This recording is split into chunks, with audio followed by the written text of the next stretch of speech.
యెషయా ప్రవచన గ్రంథం 60వ అధ్యాయము, యెషయా గ్రంథం 60వ అధ్యాయము 22వ వాక్యాన్ని మనం చదువుకుందాం.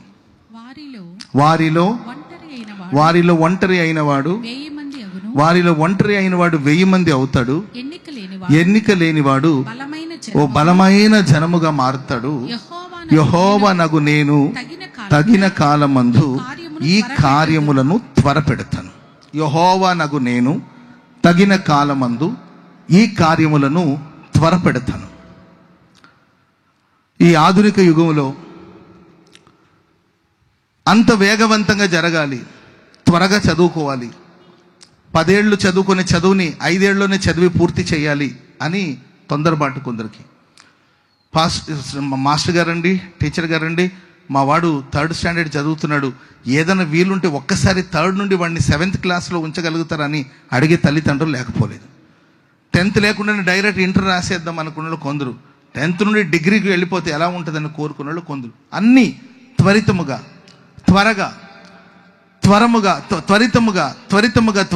కార్యాలు జరగాలని కోరుకునే మనుషుల్ని ప్రస్తుతం ఉన్న ప్రపంచంలో మనం చూస్తున్నాం.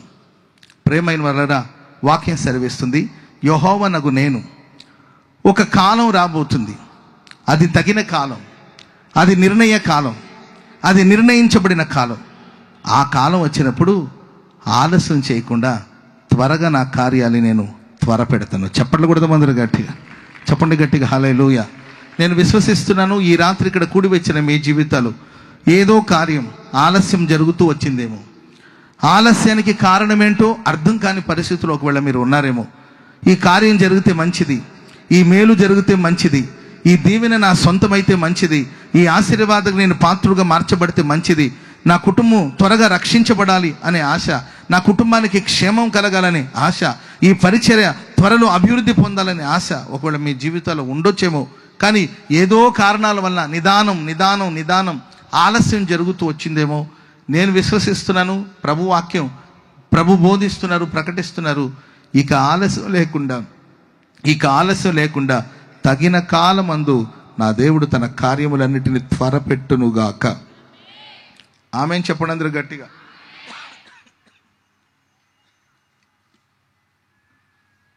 త్వరగా నా దేవుడు ఘనమైన కార్యాలు జరిగించునుగాక. కానీ సమయం రావాలి. ప్రతిదానికి ఒక సమయాన్ని దేవుడు నిర్ణయించుంటాడు. ఈ సభలు ఎప్పుడో పెట్టాల్సింది.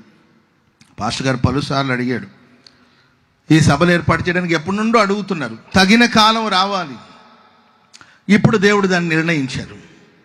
మన జీవితంలో ప్రతి కార్యాలకి ఒక సమయం, ఒక కాలాన్ని ప్రభు నిర్ణయించి పెట్టుంటాడు. మనుషులుగా మనం పలు సందర్భాల్లో త్వరపడుతుంటారు, అది మన అవసరం కనుక మనం తొందరపడుతుంటాం, అవసరాలు పడుతూ ఉంటాం. మరియమ్మ యేసు ప్రభు దగ్గరికి వచ్చి, అయ్యా ద్రాక్షారసం అయిపోయింది, వెంటనే ఏదో ఒకటి చెయ్యాలి, లేకపోతే సమస్య పెరిగిపోయేటట్టుంది, ఇంకొద్దిసేపు ఉంటే ద్రాక్షారసం లేదనే సంగతి అందరికీ తెలిసిపోతుంది, త్వరగా ఏదో ఒకటి చెయ్యి బాబు, ఎందుకంటే ఈ పరిస్థితి నీవు మాత్రమే మార్చగలవు, ఇది నీ వలన మాత్రమే సాధ్యం, ఇప్పుడు మానవ ప్రయత్నాల ద్వారా ఏమీ చేయలేం, నీవు మాత్రమే ఏమైనా చేయగలవు, ఏదో ఒకటి చెయ్యి బాబు అంటే, యేసు ప్రభు నా సమయం ఇంకా రాలేదు, అమ్మా నా సమయం ఇంకా రాలేదు. అప్పుడు ఆ తల్లి ఆ సమయాన్ని గౌరవించి, ఆయన మాటని ఘనపరిచి, ఆయన మీతో చెప్పింది చేయండి అని పని వాళ్ళతో చెప్పి వెళ్ళడం జరిగింది. ఆ సమయం వచ్చిందండి, అప్పుడు దేవుడు నీళ్లను ద్రాక్షారసంగా మార్చాడు. ఆమె చెప్పండి అందరూ గట్టిగా, చెప్పండి గట్టిగా హల్లెలూయా. ఆశతో ఆ తగిన కాలం ఎప్పుడు, ఆ తగిన సమయం ఎప్పుడు, ఆ నిర్ణయించబడిన కాలం ఎప్పుడు అని ప్రభుత్వంలో మనం కనిపెడుతున్నప్పుడు, ఆ సమయం వచ్చినప్పుడు త్వరగా ప్రభు మన జీవితాల్లో ఘనమైన కార్యాలు చేస్తాడు. సాక్షాత్తు యేసుక్రీస్తు ప్రభులు వారు కూడా కాలము పరిపూర్ణమైన తర్వాతనే ఈ లోకానికి వచ్చారు. యేసుక్రీస్తు వారు ఈ లోకానికి రావాలి, సర్వలోక రక్షణ కోసం ఆయన మరణించాలి, ఆయన రక్తాన్ని చిందించాలి, ఆయన రక్తంలోనే ప్రపంచంలో ఉన్న ప్రజలందరికీ పాప విమోచన, పాప క్షమాపణ కలుగుతుంది, పాప ప్రాయశ్చిత్తం కలుగుతుంది అనేది దేవుని ప్రణాళిక. ఆ దైవ ప్రణాళిక నెరవేర్చబడ్డానికి కొరకు దేవుడు ఒక సమయాన్ని నిర్ణయించాడు. బైబిల్ సెలవిస్తుంది, ఆ కాలం పరిపూర్ణమైన తర్వాత యేసుక్రీస్తు వారు శరీరధారిగా ఈ లోకానికి వచ్చారు. కనుక మనందరి జీవితంలో ఒక నిర్ణయ కాలం అనే దాన్ని దేవుడు ఏర్పాటు చేశాడు. ఆ సమయం వరకు మనం వేచి ఉన్నప్పుడు దేవుడు తగిన కాలం ముందు తన కార్యాన్ని త్వరపెడతాడు. ప్రైజ్ ది లార్డ్, హల్లెలూయా. శృంగారం అనే దేవాలయపు ద్వారం దగ్గర కూర్చున్న ఆ కుంటివాడి చరిత్రను మనం చదివితే 40 ఏళ్ళ నుండి ఆయన అక్కడే ఉన్నాడు. ఆ 40 ఏళ్లలోనే యేసుక్రీస్తు ప్రభులు వారు భూమి మీద సంచరించారు. యేసుప్రభు ఆడు కుంటివాడిగా ఉన్న కాలంలోనే యేసుప్రభు భూమి మీదకి వచ్చారు. 30 సంవత్సరాలు తన తల్లిదండ్రుల దగ్గర ఉన్నారు. 3.5 సంవత్సరం యేసుక్రీస్తు వారు సేవ చేశారు. ఆ 3.5 సంవత్సరాలు పలు పర్యాయాలు దేవుడు యెరూషలేముకు వచ్చారు. పలు పర్యాయాలు ఆయన యెరూషలేము దేవాలయానికి వెళ్ళారు. యేసుప్రభు అప్పుడు వెళుతున్నప్పుడు వస్తున్నప్పుడు ఆ శృంగారం అనే దేవాలయపు ద్వారం దగ్గర కూర్చొని ఉన్నాడండి. ఏనాడు మరి దేవుని దృష్టి మరి అతని మీద పడిందో లేదో మనకు తెలియదు. లేకపోతే యేసును చూసి నేను బాగుపడాలి అని ఆయన కోరుకున్నాడో లేదో మనకు తెలియదు. పలు పర్యాయాలు యెరూషలేముకు వచ్చారు. ఆ మార్గాన్ని వెళ్ళారు. చూసుంటాడు, ఓహో ఈయన రక్షకుడు, ఈయన గురించైనా అందరూ చెప్పుకుంటున్నారు అనుకొని అక్కడే కూర్చొని ఉండేవాడు. ఎన్నో పర్యాయాలు యేసు ప్రభుని వెంబడిస్తున్నవాడు ఆయనకి ధర్మం చేస్తూ వచ్చారు, సహాయం చేస్తూ వచ్చారండి. ఆ చిల్లర పైసల్ని పోగు చేసుకుని తన ఇంటికి వెళ్ళేవాడు. తిన్నాడో తాగాడో ఏం చేశాడో మనకు తెలీదు. ఆయన మేలు పొందుకోలేదు. ఆ తర్వాత యేసుక్రీస్తు వారు మరణించారు, సమాధి చేయబడ్డారు, 3వ దినమున పునరుద్ధానుడై లేచారు. అయినా ఇతని స్థితి ఏం మారలేదండి, అలాగే ఉన్నాడు. కాలం పరిపూర్ణం అవ్వాలి, తగిన కాలం రావాలి, నిర్ణయ కాలం రావాలండి.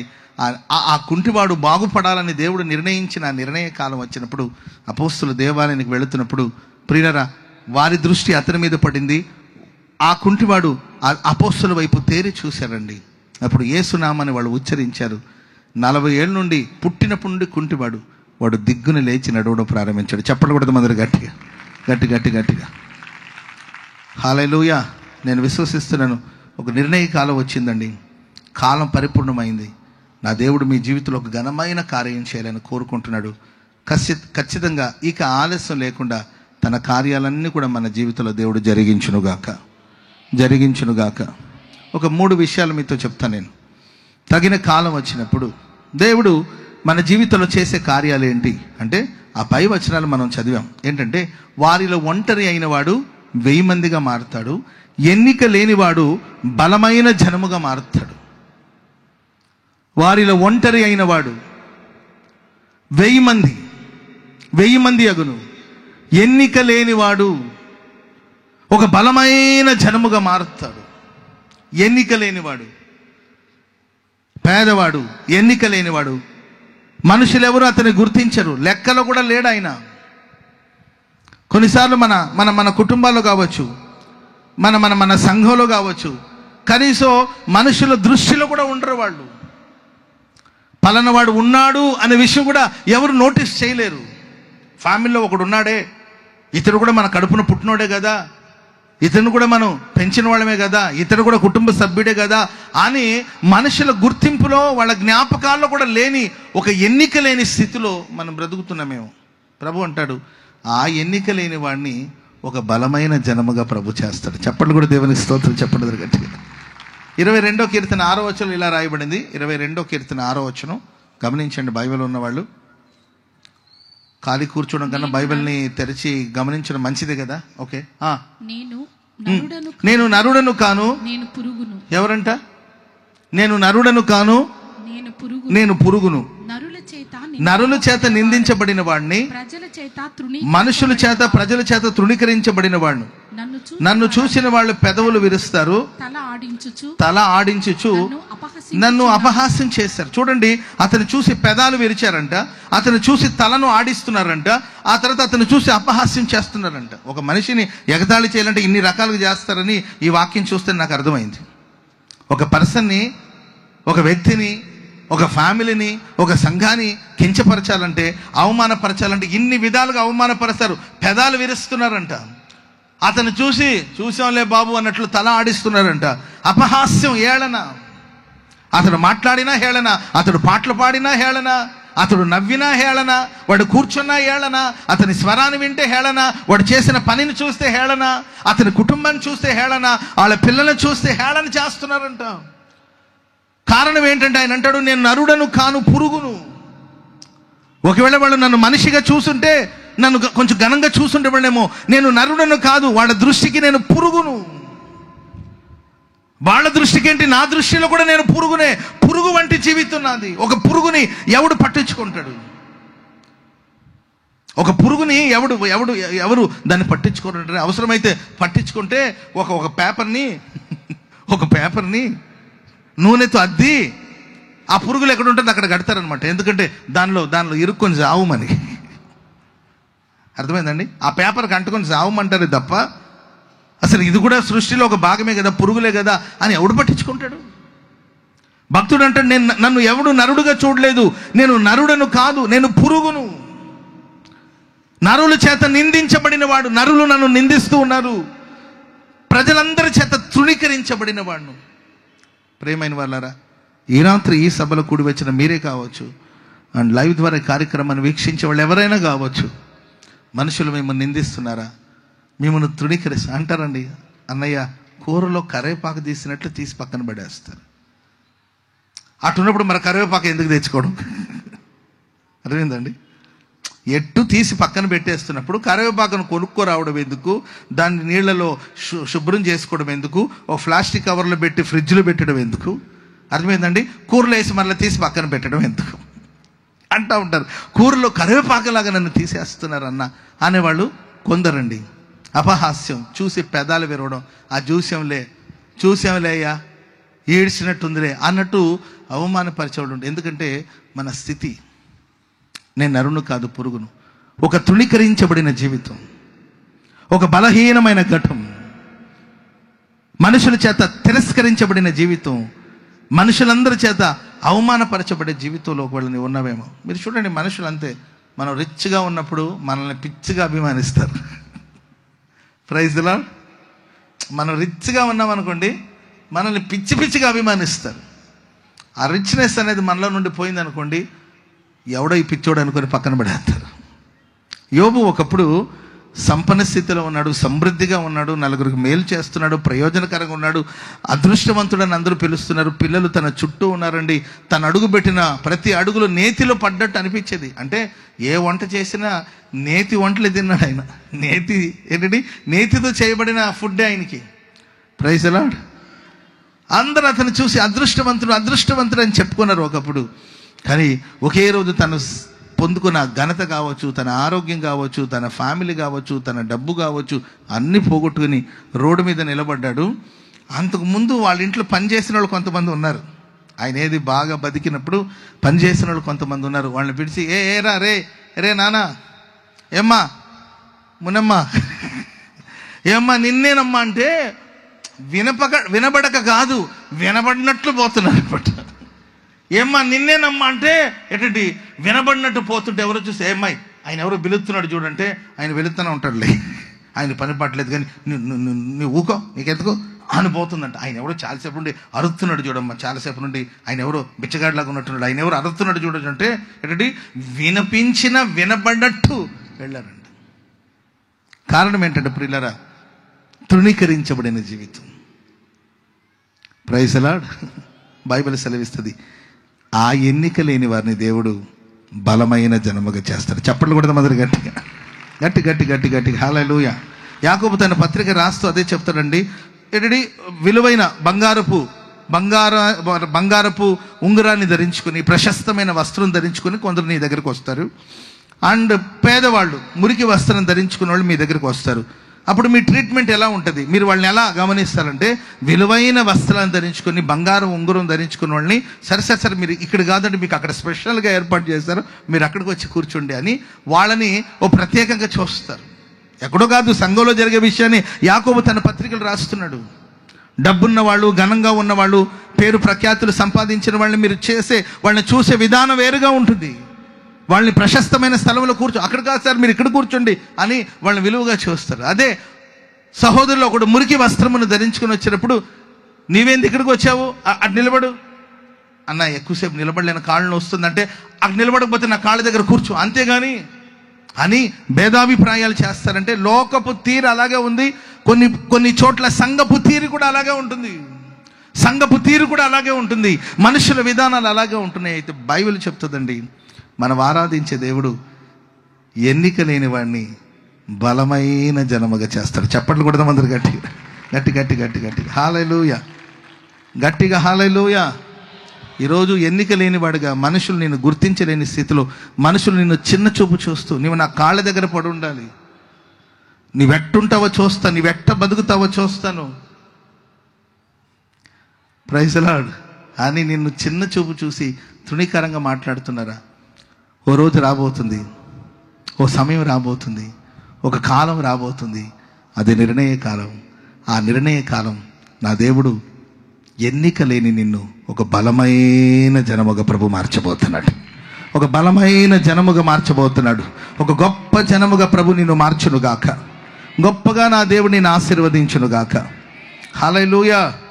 చూడండి, దేవుని యొక్క ప్రణాళిక, దేవుని సంకల్పాన్ని మనం చూస్తూ ఉంటే ఆయన ఏర్పాటు, ఆయన ఎంపిక ఎంతో అద్భుతంగా ఉంటుంది.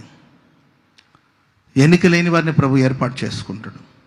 జ్ఞానులను సిగ్గుపరచడానికి దేవుడు ఎన్నిక లేని వారిని ఏర్పాటు చేసుకుంటాడు.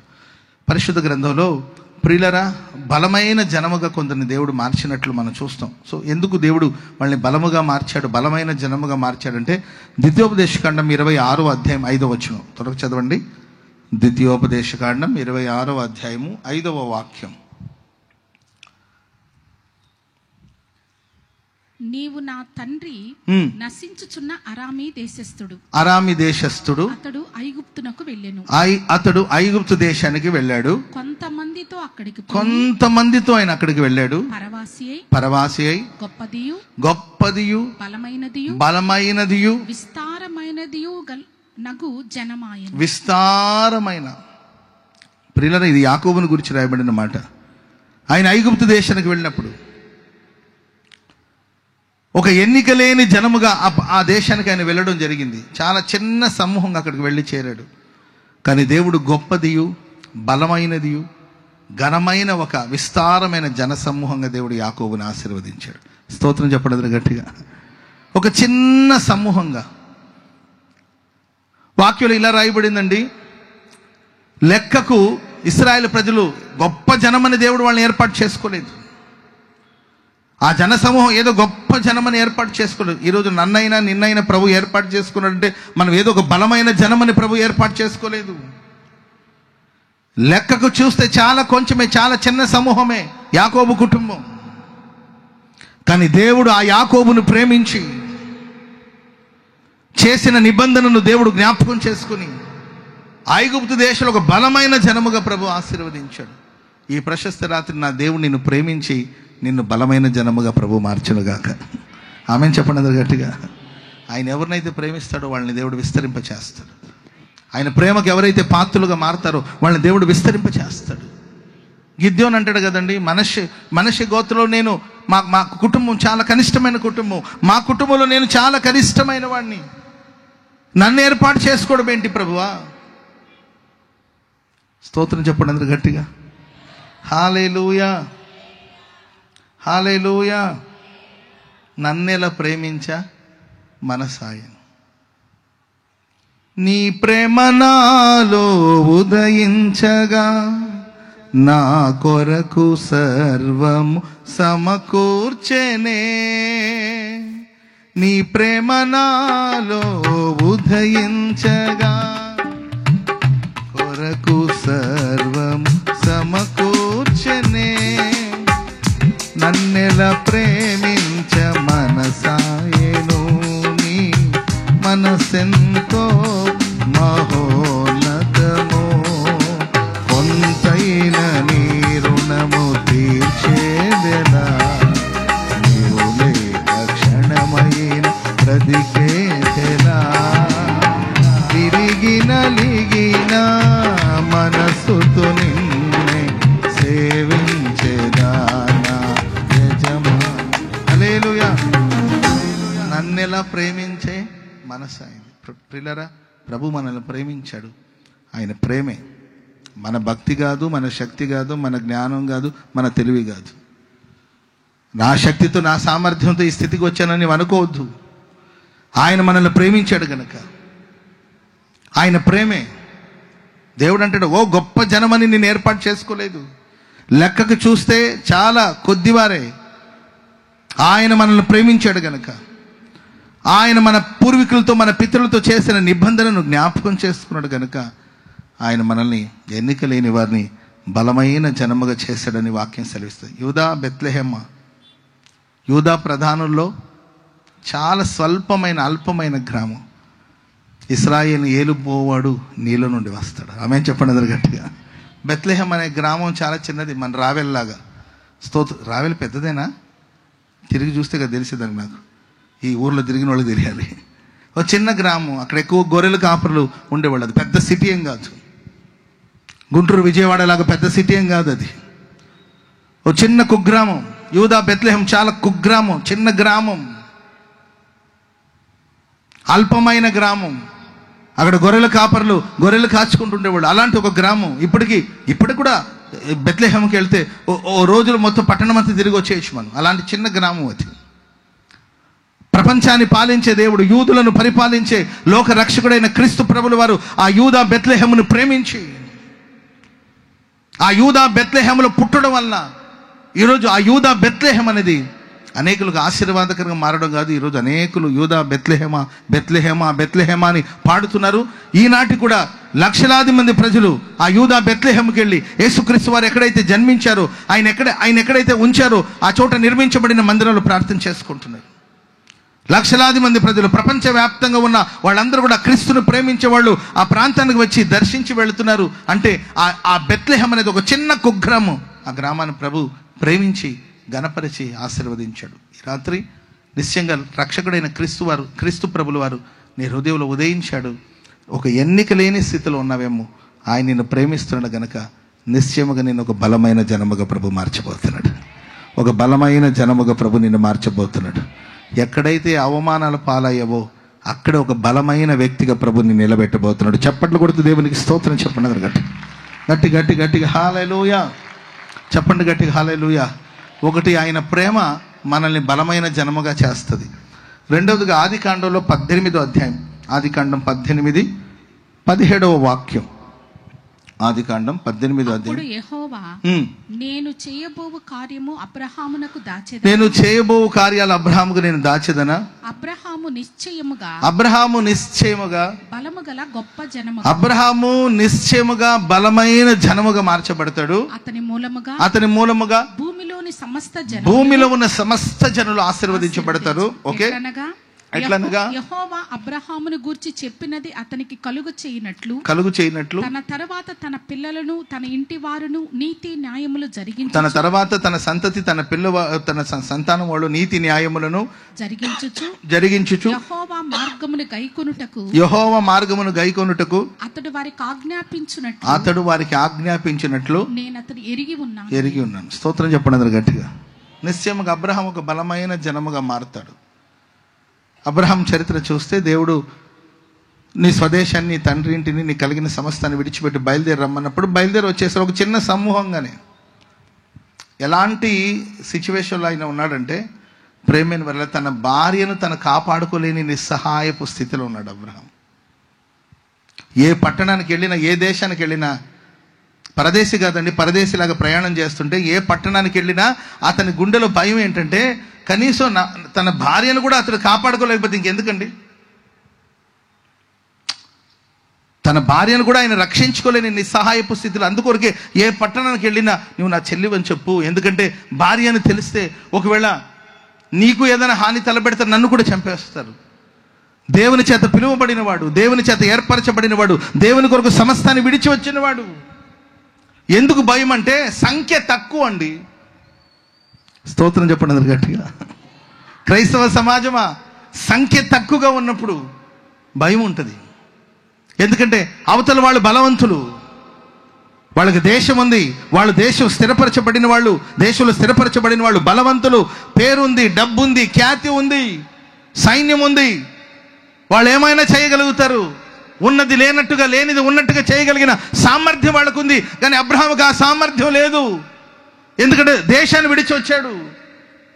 తన పరివారం చాలా చిన్న పరివారం, తన భార్యను కూడా రక్షించుకోలేక అల్లాడిన సందర్భాలు ఉన్నాయి. మీరు ఆలోచించండి, ఎవడో వచ్చి అబ్రహాం భార్యను తీసుకెళ్ళి వాడు నగరంలో పెట్టుకుంటే అబ్రహాం పరిస్థితి ఏంటండి?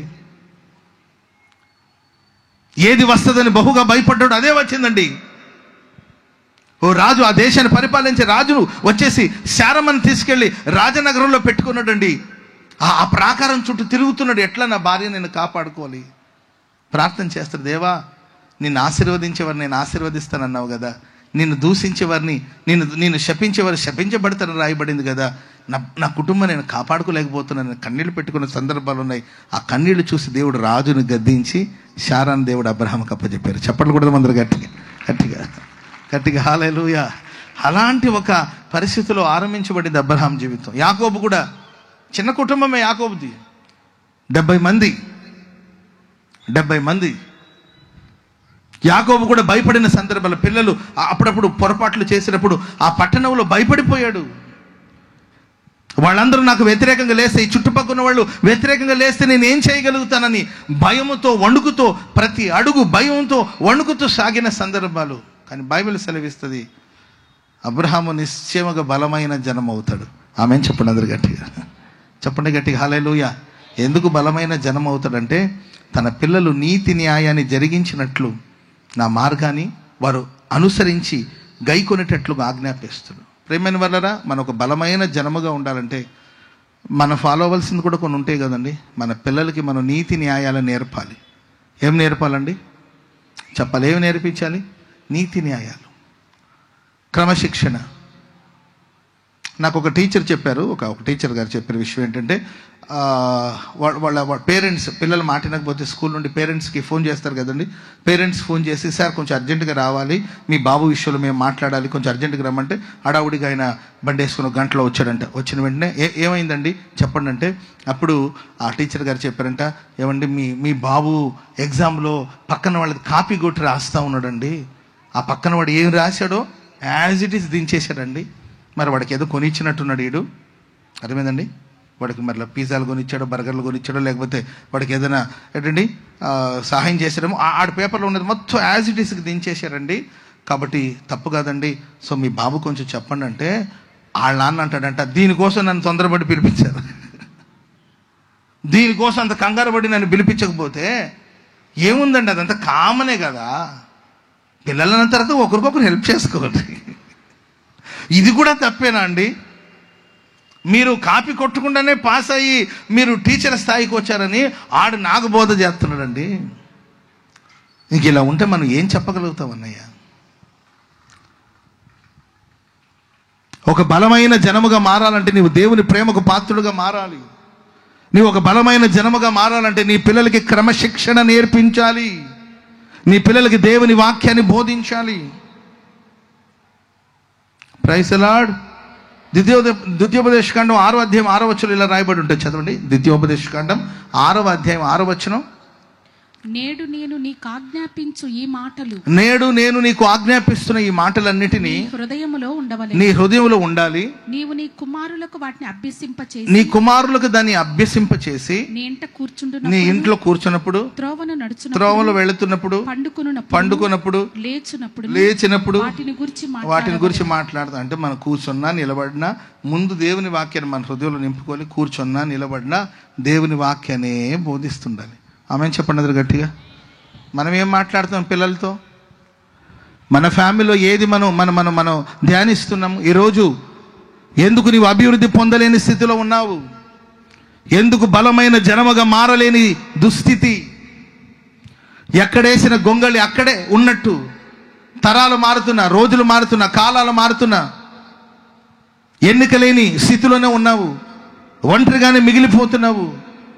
ఎందుకు వేల మందిగా నీవు మారలేకపోవడానికి, బలమైన జనముగా మారకపోవడానికి కారణాలు ఏంటంటే, ప్రియమైన వారరా, దేవుని వాక్యాన్ని నీ గుండెలో స్థిరపరచుకోకపోవడం, దేవుని వాక్యాన్ని బిడ్డలకి పంచకపోవడం, నీ దేవుని మాటలు ప్రజలకి ప్రకటించకపోవడం వల్ల నీవు బలమైన వ్యక్తిగా మారలేకపోతున్నావు, కుటుంబం కూడా బలమైన అనుభవానికి రాలేకపోతుంది. స్తోత్రం చెప్పండి అందరు గట్టిగా. ఆ మధ్య ఇలాగే ఏదో గ్రామంలో ఏసన్ గారు వెళ్తే, ఆ రోడ్డు మీద ఏసన్ గారికి తెలిసిన ఒక తల్లి కనిపించి, ఏసన్ గారండి పాపం చేశానండి అనిందంట. ఏసన్ గారికి కంగు తిన్నారంట. ఏం పాపం చేసిందో అండి. పాపం అంటే మనకి మన మన మన మన మన మన ఆలోచన వేరుగా వెళుతుంటాయి. ఏం పాపం చేసిందో ఈమె, ఈ ఊర్లో ప్రార్థనకు వచ్చేది ఈ తల్లి ఒకతే, ఏమే పాపాత్మురాలుగా మారిపోతే మరి ఈ ఊర్లో మనం ఏం సువార్త చెప్తామని, అమ్మమ్మ ఆగమ్మ ఎందుకు రోడ్డు మీద ఎందుకు అరుతావు, నడు ఇంటికి నడు అక్కడ మాట్లాడదామని ఇంటికి తీసుకెళ్ళి, ఏం తప్పు చేసావమ్మా, ఏం పాపం చేసావంటే, నా కొడుకుని చెప్పమ్మా, నీ కొడుకుని ఏంటంటే, నా కొడుకుని గాడిదా అన్నాడు. అర్థమైందండి? మనకు అనిపించి ఇది పెద్ద పాపమా, ఆమె ఒట్టి గాడిదనిందేమో, నేను కుక్క అంటాను, గాడిద అంటాను, పందిలాగా తింటున్నావు అంటాను, దున్నపోతలాగా నిద్రపోతున్నావు అంటాను, ప్రపంచంలో ఎన్ని జంతువులు ఉన్నాయో అన్ని జంతువుల పేరు పెట్టి చెప్పిస్తా అని మీరు అనుకుంటారేమో. ఒక చిన్న మాట, అది చిన్నగానే ఉండొచ్చు, కానీ దేవుడిచ్చిన స్వాస్థ్యం, దేవుడిచ్చిన పిల్లలు, దేవుడిచ్చిన సంతానం, వాళ్ళతో నేను ఇలాగైనా మాట్లాడేది. దేవుని వాక్యాన్ని ప్రకటించవలసిన నీ నోరు ఈరోజు దేన్ని ప్రకటిస్తుంది? ఎందుకు నీవు నీ కుటుంబం ఈరోజు రక్షించబడకపోవడానికి కారణాలు ఏంటంటే, దేవుని వాక్యాన్ని నీ గుండెల ముందు నువ్వు దాచుకోవాలి, వాక్యంలో నీవు స్థిరపరచబడాలి, అనేకులకు నీవు ఆశీర్వాదకరంగా మారాలి. వాక్య ప్రస్తావన ఉందా మన ఇంట్లో? చదువు అంటుంటారు. చదువుకోవడం తప్పు కాదండి. ఎడ్యుకేషన్ విషయంలో ఒకవేళ బిడ్డలు సక్సెస్ అవ్వచ్చు, కానీ లైఫ్లో ఫెయిల్ అయిపోతున్నారు కదా. మ్యాథమెటిక్స్ బాగా చేయాలి, మ్యాథ్స్ లెక్కలు బాగా రాయాలి, లెక్కలు బాగా చేయాలి, లెక్కలు బాగా చదువుకోవాలి అని మ్యాథ్స్లో పాస్ అయ్యాడు కొడుకు, కానీ లైఫ్లో ఫెయిల్ అయిపోయాడు. మ్యాథ్స్లో చదువులో అంటుంటారు, చదువులు అయ్యా చాలా పర్ఫెక్ట్ అయ్యా, బాగా చదువుతాడయ్యా, కానీ బుద్ధే మంచిది కదయ్యా. ఎన్నెన్నో వార్తలు వింటుంటే గుండెలు ఆవిరైపోతుంది. అసలు మనం ఎలాంటి లోకంలో ఉన్నాం, ఎలాంటి రోజుల్లో ఉన్నాం. భర్తని ముక్కలుగా నరికి ఒక డ్రమ్ములో వేసి సిమెంట్ పోసిన తల్లి ఒక చోట అయితే, రేపు తెల్లారితే డెలివరీకి తీసుకెళ్ళి, రేపు మార్నింగ్ డెలివరీ, అమ్మాయిని ఉదయాన్నే హాస్పిటల్కి డెలివరీకి తీసుకెళ్ళాలి, రేపు మార్నింగ్ హాస్పిటల్కి వెళ్దాం అనుకుంటున్నట్టు డేట్ ఇచ్చారు, రేపు ఉదయాన్నే డెలివరీకి అని అనుకుంటుంటే ఆ రాత్రి ఆ భర్త భార్యని చంపేశాడు. సరే, చదువు లేని వాళ్ళ అంటే చదువుకున్న వాళ్ళే, జ్ఞానం లేదా అంటే జ్ఞానం ఉన్నవాళ్లే. లోకం ఎటు వెళుతుంది, మనుషులు ఎటు వెళుతున్నారు, మనుషులు మానవ మృగాల్లాగా మారిపోవడానికి కారణం ఏంటి? మనిషిగా బ్రతకడం మానేశాడు. మనిషిలో ఈరోజు మనిషిని మనం చూడలేకపోతున్నాం, మానవుడిలో మానవత్వాన్ని చూడలేకపోతున్నాం. పశుప్రాయుడిలాగా సాటి మనిషికి హాని చేయడం, సాటి మనిషిని బాధించడం, సాటి మనిషిని చంపాలంటే ఎంత ధైర్యం ఉండాలండి అసలు. కారణం ఏంటంటే ప్రియులారా, ఒక క్రమశిక్షణ మానవ జీవితానికి, జాతికి లేకపోవడం. అందుకే బైబిల్ సెలవిస్తుంది, నీవు రాబోయే కాలంలో ఒక బలమైన జనముగా మారాలంటే నీ పిల్లలకి నీవు ఆజ్ఞాపిస్తావు, అబ్రహామా నీవు నిశ్చయముగా బలమైన జనముగా మారుతావు. కారణం ఏంటంటే నీ పిల్లలకి, నీ సంతతికి నీతి ఏంటి, న్యాయం ఏంటి, మంచితనం ఏంటి, అది నేర్పాలి. అబ్రహాము నేర్పించాడు, అబ్రహాము ఆజ్ఞాపించాడు. ఆ సంతతి నీతి న్యాయాన్ని జరిగించడం వల్ల ఈరోజు ప్రియుల ప్రపంచంలోనే అబ్రహాం యొక్క సంతతి ఒక బలమైన సంతతిగా మారింది. చప్పట్లు కొడుతూ దేవునికి స్తోత్రం చెప్పండి. అందరు గట్టిగా హల్లెలూయా చెప్పండి, గట్టిగా హల్లెలూయా. ఇంకా ద్వితీయోపదేశకాండంలో 9వ అధ్యాయం 13, 14 వచనాలు త్వరగా చదవాలి. మరియు యెహోవా, నేను ఈ ప్రజలను చూచి తిని, ఇదిగో వారు లోబడనొల్లని ప్రజలు, నాకు అడ్డము రాకుము, నేను వారిని నశింపచేసి వారి నామమును. మోషే, నీవు నాకు అడ్డం రావద్దు. మోషే, నీవు నాకు అడ్డం రావద్దు. వీళ్ళు లోబడనొల్లని జనం, వీళ్ళు నేను నశింపజేస్తాను. వారి నామమును ఆకాశం కింద ఉండకుండా, వాళ్ళ పేరు భూమి మీద లేకపోతే ఆకాశం క్రింద లేకుండా చేస్తాను. నిన్ను వారికంటే బలమైన జనముగా చేస్తాను. స్తోత్రం చెప్పండి అందరు గట్టిగా. మోషే, నీవు అడ్డు రావద్దు, వీళ్ళు లోబడనొల్లని జనులు కనుక నీవు అడ్డు తప్పుకో స్వామి, నువ్వు అడ్డు తప్పుకో. నేను వారి పేరు ఆకాశం క్రింద లేకుండా, భూమి మీద లేకుండా తుడిచేస్తాను, వాళ్ళని నశింపజేస్తాను. నువ్వు పక్కకు తప్పుకో. ప్రభువా, అదేంటైనా అంటే, నువ్వు పక్కకు తప్పుకోయ్యా, నిన్ను మాత్రం నేను బలమైన జనముగా చేస్తాను. మోషేని దేవుడు ఒక బలమైన జనముగా చేస్తాను అనడానికి గల కారణాలు ఏంటంటే, ఇశ్రాయేలు ప్రజలు ఉన్నారు, మోషే ఉన్నాడు. ఒకప్పుడు మోషే ఐగుప్తు దేశంలో సకల విద్యను అభ్యసించి, ఇంకా చెప్పాలంటే ఐగుప్తు దేశంలో ఫరో వాళ్ళకి దేవుడు. ఐగుప్తులో ఉన్న వాళ్ళకి ఫరో దేవుడు. ఫరో కుమార్తె అంటే ఆమెకు దేవతలాగా భావించారు. ఫరో ఒక దేవుడు, ఫరో కుమార్తె ఒక దేవత. ఆ దేవత కుమారుడని పిలువబడుతున్నాడండి. ఎంత గొప్ప ఘనత ఉంటుందో. ఆ దేశంలో ఫలానా విద్యను నేర్చుకోలేదు అనడం లేదు, సకల విద్యను అభ్యసించి ఐగుప్తు ధనం, సుఖభోగాలు, తినాలనుకునే తిండి, కట్టుకోవాలనుకునే వస్త్రం, విలాసవంతమైన జీవితం, అద్భుతమైన బ్రతుకు బ్రతికాడు. గుడ్లు గోపురాలకి వెళ్ళాలంటే ఇక చెప్పాల్సిన అవసరం లేదండి. ఐగుప్తు దేశంలో ఉన్న ఏంటంటే అక్కడ ఆరాధన స్థలానికి వెళ్ళే విషయంలో ఆలోచిస్తే ప్రియులరా, వాళ్ళ వరకే ప్రత్యేకమైన ఆరాధనలు, ప్రత్యేకమైన పూజలు, ప్రత్యేకమైన కార్యక్రమాలు ఎన్నో ఉండేది మోషే గారికి. కానీ ఏనాడు తను ఒక హెబ్రీ స్త్రీకి పుట్టినవాడని, హెబ్రీ కుమారుడని అతనికి తెలిసిందో అవన్నీ విడిచిపెట్టి ఒక సాధారణమైన జీవితాన్ని లీడ్ చేయడం ప్రారంభించాడు. అన్ని సుఖభోగాలన్నీ పక్కన పెట్టేసి ప్రభు కోసం నిలబడ్డాడు. క్రీస్తు నిమిత్తమైన నింద గొప్ప భాగ్యమని భావించాడు. దేవుని ప్రజలతో శ్రమ అనుభవించడం మేలని భావించి దేవునిలోనికి వచ్చేసాడు. ఆ తర్వాత 40 సంవత్సరాలు మందను మేపాడు. ఆ తర్వాత దేవుడు అతను ఎంపిక చేసుకున్నాడు, నాయకుడిగా మార్చాడు. ఇన్ని ప్రాసెస్లో మీరు చూడండి, మోషే ఎక్కడైనా ఎప్పుడైనా మరలా ఐగుప్తులోనికి, తన పాత వృత్తిలోనికి వెళ్ళాలని ఆయన ఎప్పుడు కోరుకోలేదు. మరలా ఐగుప్తుకు వచ్చాడు కానీ రాజనగరానికి వెళ్ళి ఆ విలాసవంతమైన జీవితం జీవించాలని కోరుకోలేదు. ఫరో కుమార్తె యొక్క కుమారుడని పిలువబడాలని కోరుకోలేదండి. సుఖభోగాలు పడిపోవాలని కోరుకోలేదు. ఒక్కసారి సృష్టికర్త అయిన దేవుని వైపు తిరిగాడండి. చివరి శ్వాసం వరకు ప్రభు కొరకు సాక్షిగా బ్రతికాడు. చప్పట్లు కొడితే మందరు గట్టిగా. కానీ ఇశ్రాయేలు ప్రజలు ఏంటి డిఫరెన్స్ ఏంటి? ఇశ్రాయేల్ ప్రజలకు మోషకున్న వ్యత్యాసం ఏంటంటే, ఇశ్రాయేల్ ప్రజలు ఐగుప్తులు బానిసలుగా ఉన్నప్పుడు, అయ్యా బాబు, దేవుడా, ప్రభువా, తండ్రి నీకు దండం పెడుతున్నాయ్యా, కాపాడండి అయ్యా, రక్షించండి అయ్యా, అయ్యా మేలు చేయండి అయ్యా, చచ్చిపోతున్నాం తండ్రి, తట్టుకోలేకపోతున్నామయ్యా, అయ్యా మమ్మల్ని కొడుతున్నారయ్యా, మమ్మల్ని తిడుతున్నారయ్యా, మమ్మల్ని హింసిస్తున్నారు. ఏం ప్రార్థనలు చేశారో మహానుభావులు. ఆ ప్రార్థన వినే దేవుడు దిగి వచ్చాడు. ఆ ప్రార్థన వినే మోషేని పంపించాడు, వాళ్ళని విమోచించాడు. దేవుడు ఐగుప్తు నుండి బయటికి తీసుకొచ్చిన తర్వాత ఇప్పుడు ఏ బంధకాలు లేవు, ఏ దెబ్బలు లేవు, ఏ బానిసత్వం లేదు, ఏ కట్లు లేవు, ఏ సంకెళ్ళు లేవు, టార్చర్ లేదు, ఫ్రీడమ్, స్వేచ్ఛ, స్వతంత్రం వచ్చేసింది. దేవదూతలు తినే మన్నా అనే ఆహారాన్ని భుజిస్తున్నారు. పగలు మేఘ స్తంభంలో, రాత్రి అగ్ని స్తంభంలో ప్రభు వాళ్ళతో ఉన్నాడు. సముద్రాలు దాటేస్తున్నారు.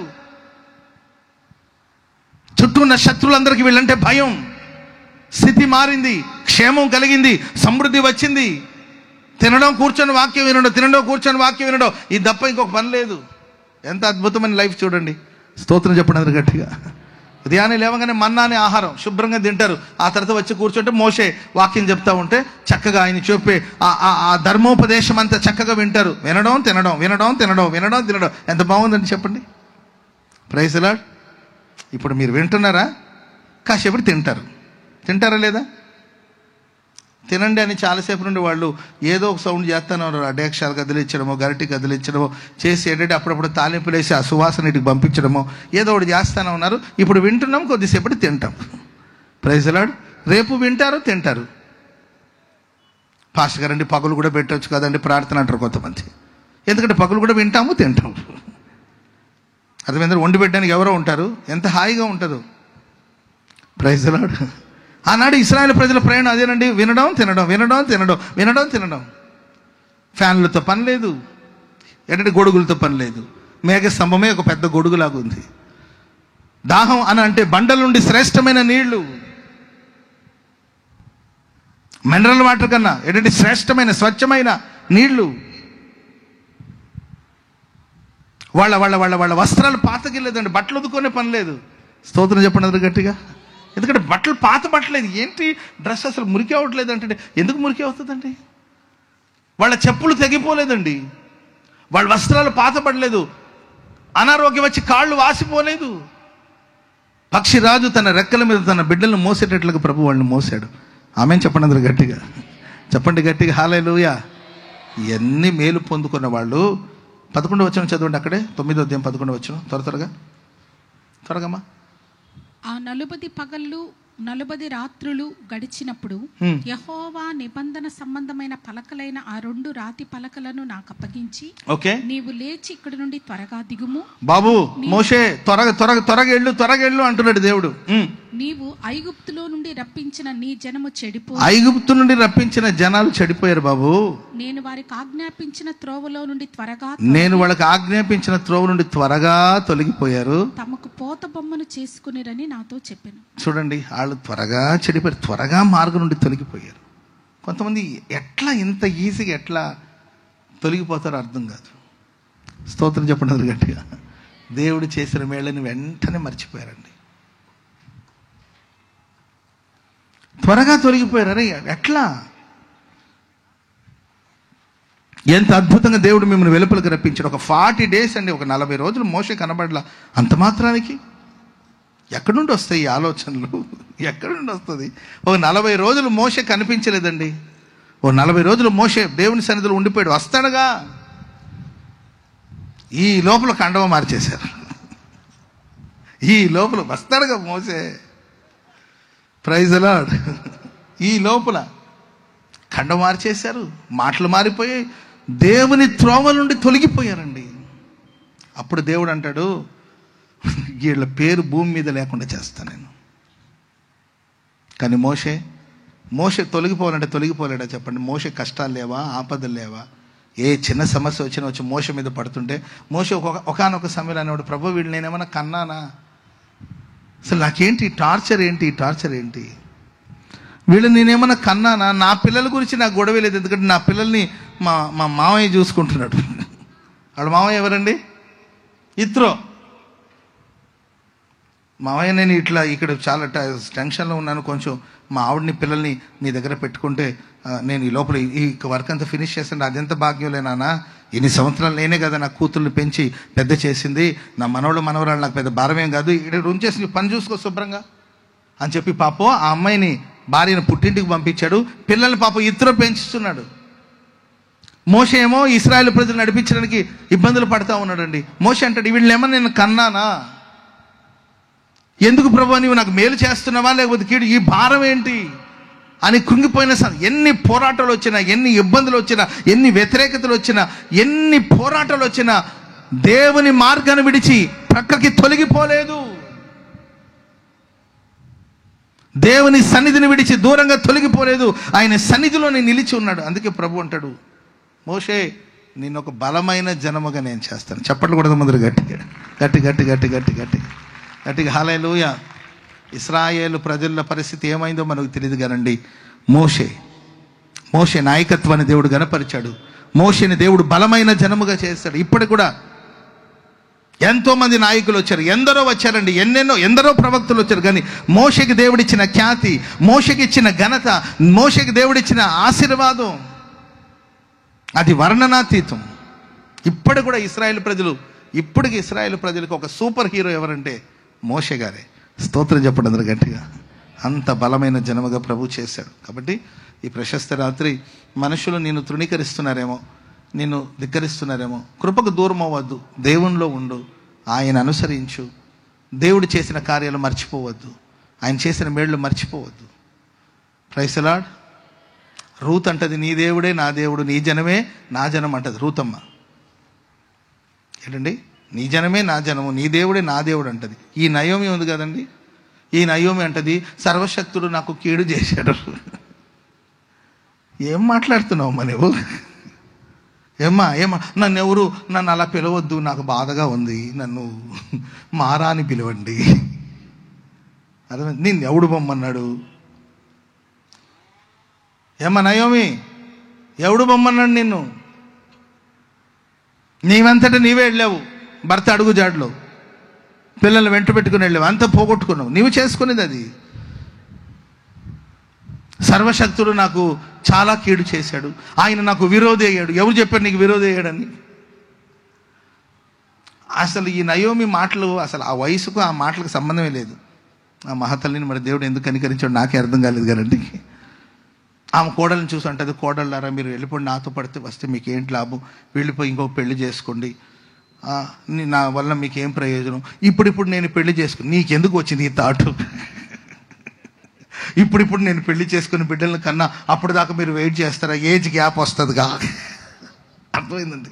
ఇవన్నీ ఎందుకు నీకు? ఏదో నష్టం జరిగింది, ప్రభువా నేను పాపిని, అజ్ఞానంగా ప్రవర్తించాను, నన్ను మన్నించండి, నన్ను చేర్చుకోండి. ఈ ప్రార్థన లేదు. ఓ చిన్నపిల్ల ఎంత గౌరవంగా మాట్లాడుతుంది, నీ దేవుడే నా దేవుడు, నీ జనమే నా జనము. సర్వశక్తి కలిగిన దేవుని రెక్కల నీడలో, యెహోవా రెక్కల నీడలో సురక్షితంగా ఉండడానికి ఒక సమయం వచ్చిందంటే చప్పట్లు కూడా అందరూ గట్టి గట్టి గట్టి గట్టి గట్టిగా హల్లెలూయా. ఎన్ని శ్రేష్టమైన అనుభవాలు రూతులు. ఒక అన్యురాలు, ఒక లోకస్తురాలు, అంత లోతైన జ్ఞానం కూడా లేదు కదా దేవుని గురించి. నీవు చెప్పిన మాటలు విని ప్రభుని విశ్వసించింది. మేబీ దేవుని గురించి, దేవుని వాకి మిడిమిడి జ్ఞానమే ఉండి ఉండొచ్చు, కానీ ఒక గొప్ప సమర్పణ. కానీ నయోమి. కాబట్టి దేవుని బిడ్డలారా, కృపకు దూరం అవ్వద్దు, ప్రభులోనే ఉండండి, ప్రభు ప్రేమను పొందుకోండి. మన కుటుంబాలకి, మన ముందున్న మనిషి నీతి న్యాయాన్ని నీతి న్యాయం అనేది ఒకటి ఉంది. మనకు అనుకూలం ఉన్నది కాదు. నీ కూతురుని ఎలా చూస్తున్నావు, కోడల్ని ఎలా చూస్తున్నావు? Praise Lord. ఏది న్యాయం? ఏది? కూతురికి ఏదో వస్తే అబ్బో, కూతురికి ఏదైనా సమస్య వచ్చి అనుకో తట్టుకోలేకపోతున్నావు. అదేగా నీ కోడలు సమస్య వస్తే ఏది నీతి, ఏది న్యాయం? ఏది? అక్రమాలతో అన్యాయాలతో సాగిపోతున్నావు. ఇవే బోధిస్తున్నావా పిల్లలకి? చెడు ఏంటండి? ఎదుటి మనిషిని దూషించడం, ఎదుటి మనిషిని ఇబ్బంది పెట్టడం, ఎదుటి మనిషిని కష్టం, ఇవేనా మనం నేర్పుతుండేది? మనం ఏది విత్తుకుంటామో ఖచ్చితంగా ఒకరోజు దాన్ని కోసుకుంటాం. ఎక్కడికి పోదండి, మనం చేసిన కీడు ఖచ్చితంగా తిరిగి వస్తుంది ఒకరోజు. అదే మేలు చేస్తే ఆ మేలు కూడా ఖచ్చితంగా తిరిగి వస్తుంది. స్తోత్రం చెప్పడానికి గట్టిగా చెప్పండి, గట్టిగా హల్లెలూయా. కనుక మేలు చేయడం నేర్పండి, మంచిగా మాట్లాడడం నేర్పండి, మంచితనాన్ని నేర్పండి. రహస్యంగా కుయుక్తిగా ఒకవేళ మనం కీడు చేసిన ఆ కీడు ఖచ్చితంగా ఒకరోజు రెక్కలు కట్టుకుని తిరిగి వస్తుంది.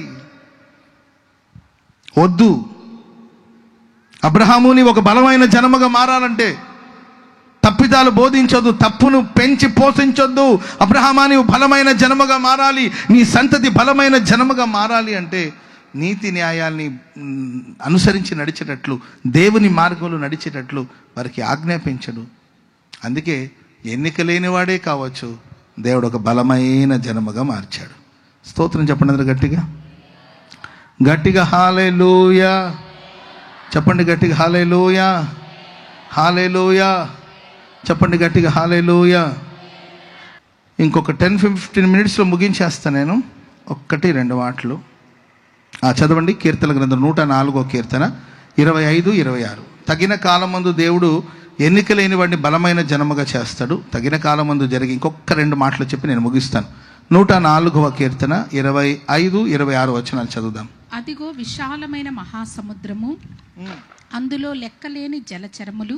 విశాలమైన మహాసముద్రము, దాంట్లో లెక్కలేనని జలచరాలు, దానిలో చిన్నవి పెద్దవి, వాటిలో చిన్నవి ఉన్నాయి, గొప్పవి ఉన్నాయి, జీవరాశులు ఉన్నాయి. అందులో ఓడలు నడుచుచున్నాయి, వాటిలో ఓడలు నడుస్తూ ఉన్నాయి. దానిలో ఆటలాడుటకు ఓకే నీవు నిర్మించిన మకరములు కూడా ఉన్నాయి. తగిన కాలమందు నీవు వాటికి ఆహారం ఇస్తూ ఉన్నావు. ఇవన్నీ నీ దయ కోసం కనిపెడతా ఉన్నాయి. ఇంకా చదవండి, బాగుంటుంది. నీవు వాటికి పెట్టినది అవి కూర్చుకో, ఏదైతే నీవు వాటికి అందిస్తావో వాటిని అవి కూర్చుకుంటాయి. నీవు గుప్పిలి విప్పగా అవి మంచి వాటిని తిని తృప్తి పొందుతుంది. నీవు ఒకవేళ మొహం చాటు చేసుకుంటే అవి కలత పడిపోతాయి. స్తోత్రం చెప్పండి అందరూ గట్టిగా. తగిన కాలమందు నీ వాటికి ఆహారాన్ని ఇస్తావు. అది గొప్ప మహాసముద్రం, వాటిలో ఎన్నో జీవరాశులు, వాటిలో చిన్నవి ఉన్నాయి, గొప్పవి ఉన్నాయి. అది గొప్ప మహాసముద్రం, దాంట్లో ఎన్నో జీవరాశులు. తగిన కాలమందు వాటికి దేవుడు ఆహారాన్ని అందిస్తాడంట. ప్రియులరా, అవి దేవుని దయ కొరకు కనిపెడతా ఉంటుంది. ఆమెన్ చెప్పండి గట్టిగా, చెప్పండి గట్టిగా హల్లెలూయా. జీవితం అనేది ఒక మహాసాగరం, మహాసముద్రం. వీటిలో చిన్న జీవితాలు ఉన్నాయి, గొప్ప జీవితాలు ఉన్నాయి, బలవంతులు ఉన్నారు, బలహీనులు ఉన్నారు. జీవితం అనేది ఒక మహాసముద్రం. ఈ మహాసముద్రంలో గొప్ప గొప్ప జీవితాలు, సాధారణమైన జీవితాలు ఉన్నాయి.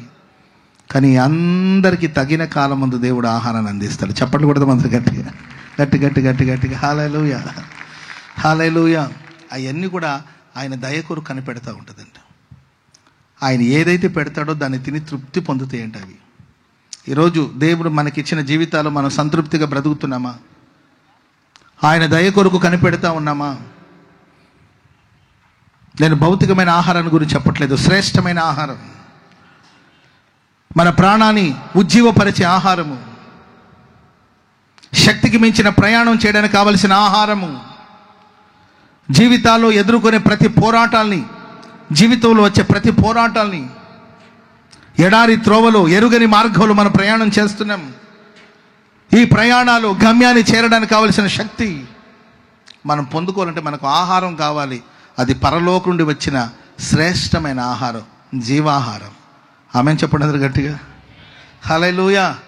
రైట్ టైంకి, సరి అయిన సమయానికి ఏలియాను కానీ దేవుడు, ఏలియా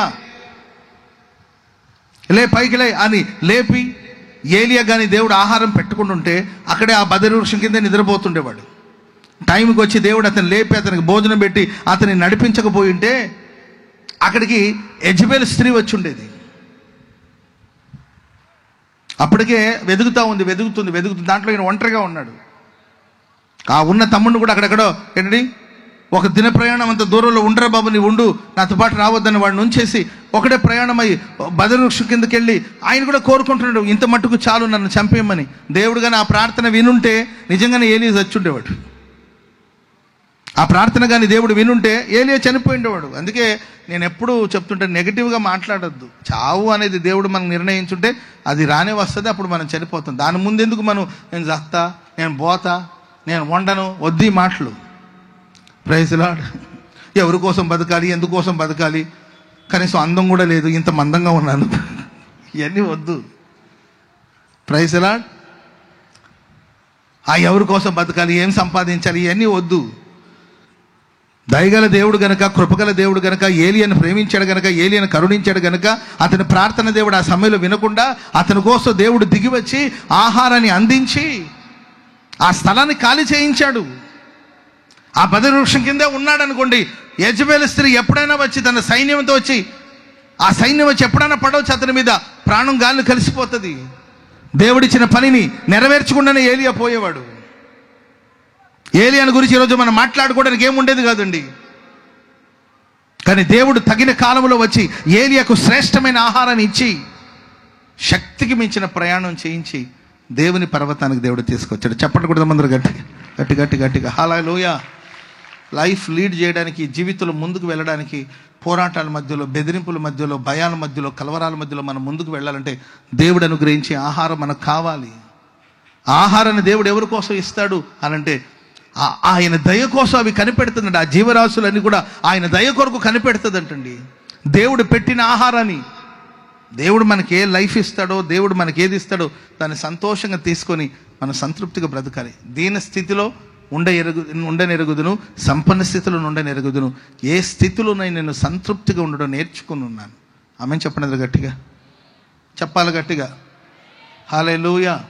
మహాసముద్రంలో ఉన్న జీవరాశులు ఆయన దయ కొరకు కనిపెడుతూ ఉంటుంది. నీవెవరి కోసం కనిపెడుతున్నావు? నీ కన్నులు ఎవరి కోసం ఎదురు చూస్తుంది? ఎవరికి దేవుడు పరసంబంధమైన శ్రేష్టమైన ఆహారాన్ని తగిన కాలమందు దయచేస్తాడు? ఏ ఆహారం నిన్ను ముందుకు నడిపిస్తుంది? ఏ ఆహారం శక్తికి మించిన ప్రయాణాల్లో నిన్ను బలపరుస్తుంది? అది పరలోకం నుండి వచ్చిన ఆహారం. సముద్రంలో ఆ జీవరాశులన్నీ కూడా ఆయన దయ కొరకు కనిపెడుతున్నట్లు ఈరోజు మనం ఆయన దయ కోసం ఎదురు చూస్తున్నామా? అహంకారము, గర్వము కొందరు జీవితంలో, ఏమైనా చేయగలుగుతాను, ఏదైనా సాధించగలుగుతాను అని గర్వానికి వెళ్ళి నష్టపోయే ప్రమాదాలు ఉన్నాయి. ఆయన దయ లేకపోతే ఏమీ లేదండి. ఆయన దయచేతనే దేవుడి సౌభాగ్యాన్ని మనకి ఇచ్చాడు. చెప్పండి కూడా దేవునికి స్తోత్రం చెప్దాం గట్టిగా గట్టి గట్టి గట్టి గట్టిగా గట్టిగా. హల్లెలూయా. అతిశయించడానికి మనలో ఏమీ లేవు, గర్వించడానికి మనలో ఏమీ లేవండి. రేపు ఏమి సంభవిస్తుందో మనకు తెలియదు. ఈరోజు మనం బ్రతికామంటే, మనం నిలబడ్డామంటే, ఈరోజు నేను మాట్లాడుతున్నానంటే, మీరందరూ దేవుని సన్నిధిలో కూర్చున్నారంటే, ఇది కేవలం దేవుడు మనకు అనుగ్రహించిన ఉచితమైన కృప, ఆయన మనకిచ్చిన దయ. కోట్లకు పడగెత్తిన వాళ్ళు, డబ్బు మీద ఆధారపడిన వాళ్ళు మట్టి కరుచుకొని పోయారు. జనబలాన్ని బట్టి, భుజబలాన్ని బట్టి మురిసిపోయిన వాళ్ళు ఈరోజు భూమి మీద లేకుండా పోయారు. అలెగ్జాండర్ లాంటి గొప్ప గొప్ప చక్రవర్తులు ప్రపంచాన్ని స్వాధీనపరచుకోవాలని ప్రయాణమై ప్రపంచమంతా తిరిగి చివరికి వెళ్ళేటప్పుడు ఒట్టి చేతులతో వెళ్ళారు. బలం మీద ఆధారపడిన వాళ్ళు, జనం మీద ఆధారపడిన వాళ్ళు, డబ్బు మీద ఆధారపడిన వాళ్ళు ఈరోజు సృష్టిలో లేకుండా పోయారు. ఈరోజు మనం బ్రతికి బట్ట కట్టామంటే, బ్రతుకుతున్నామంటే ఇది ఉచితమైన దేవుని కృప, ఆయన దయ. కనుక ప్రతి అరుణోదయం లేచి ఆయన దయ కొరకు మనం ఎదురు చూడాలి. స్తోత్రం చెప్పనది గట్టిగా. ఆయన మనకి ఏదైతే ఇస్తాడో దాంట్లో మనం సంతృప్తిగా బ్రతకాలి. దేవుడు మనల్ని ఏ మార్గంలో సంతృప్తిగా ఉండాలి. ఏ స్థితిలో దీన స్థితిలో ఉంచాడా, సంతోషంగా ఉండు.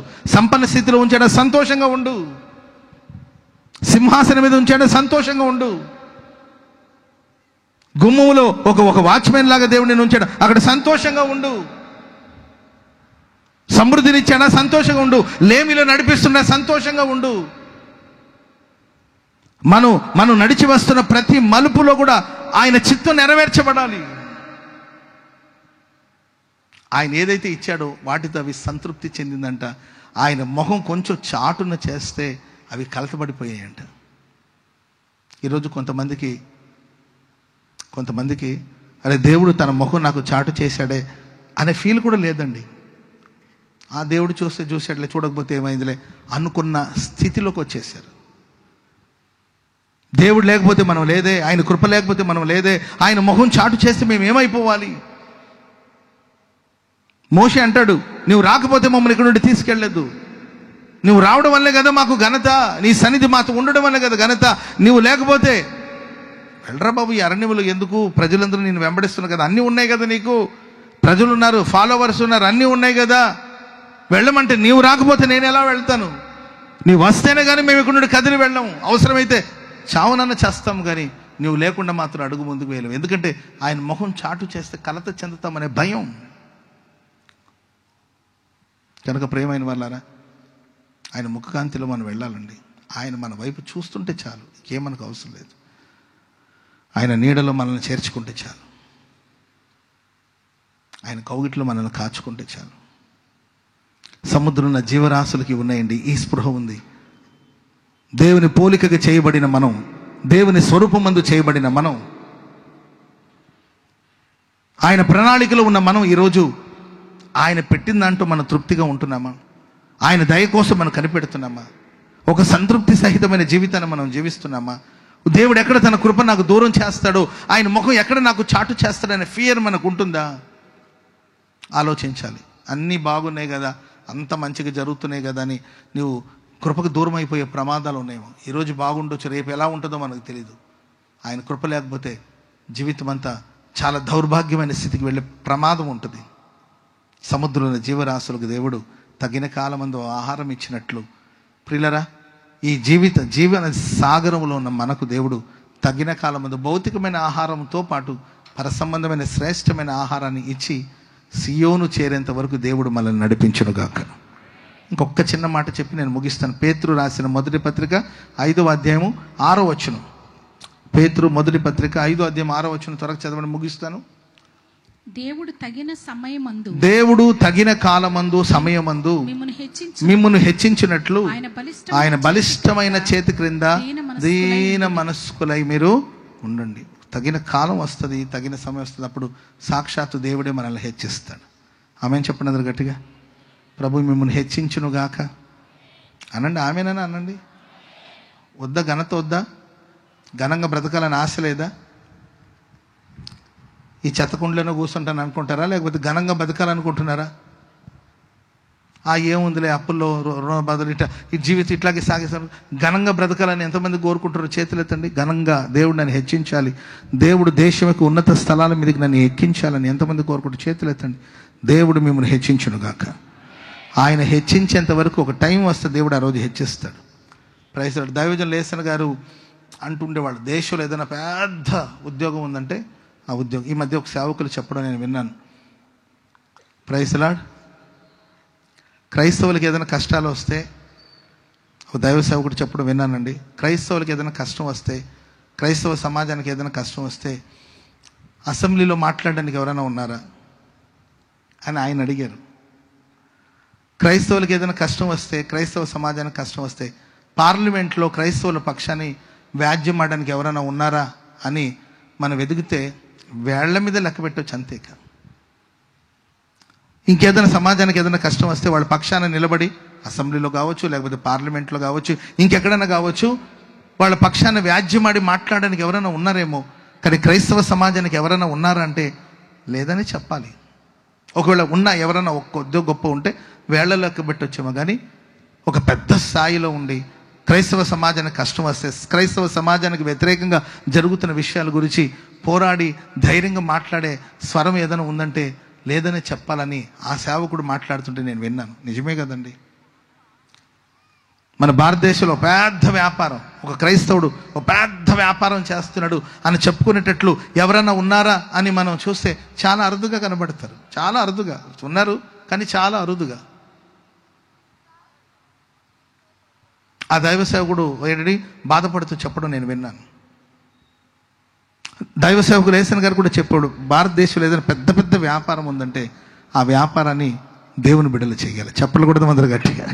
అది అసెంబ్లీలో కావచ్చు, పార్లమెంట్లో కావచ్చు, దేవుని బిడ్డలు దేవుని ప్రజల పక్షాన వ్యాజ్యమాడి, ఆనాడు రాజు సమ్ముఖాన నిలబడిన ఎస్తేర్ దేవుని ప్రజల పట్ల ఆమె వ్యాజ్యమాడి, రాజుతో వ్యాజ్యమాడి యూదా జాతిని కాపాడిందంటే దానికి కారణం ఆమె రాజనగరంలో ఉంది. రాజనగరంలో ఉండి దేవుని చేత హెచ్చించబడి, దేవుని చేత గణపరచబడి, రాజ సమ్ముఖాన ఉండి తన ప్రజల కోసం వ్యాజ్యమాడి పోరాడి తన ప్రజలకు మేలును చేకూర్చిందండి. దేవుని బిడ్డలు కూడా ఖచ్చితంగా అది ఏ ఫీల్డ్ అయినా ఆ ఫీల్డ్లో దేవుడు దేవుని ప్రజలు కూడా హెచ్చించి గణపరిచి ఆశీర్వదించును గాక. ఆమెను చెప్పండి గట్టిగా గట్టిగా హల్లెలూయా. అలా దేవుడు మన బిడ్డల్ని ఆశీర్వదించాలంటే. మన సమయం అయిపోయిందండి. చాలామందికి ఇక్కడ మన సమయం అయిపోయింది. మన ప్రభువుని చేరుకునే సమయం ఆసన్నమైంది. ప్రభు రాకడ ఆలస్యం అయితే ఏంటంటే మనం ప్రభు సన్నిధిని చేరుకుంటాం, అది వేరే విషయం. కానీ మన పిల్లలు, మన సంతానము, మన స్వాస్థ్యం, దేవుని బిడ్డలు రాబోయే కాలంలో ఈ భారతదేశంలో దేశం యొక్క ఉన్నత స్థలాల మీదకి ఎక్కి కూర్చోవాలి. చెప్పండి కూడా మందరు గట్టిగా.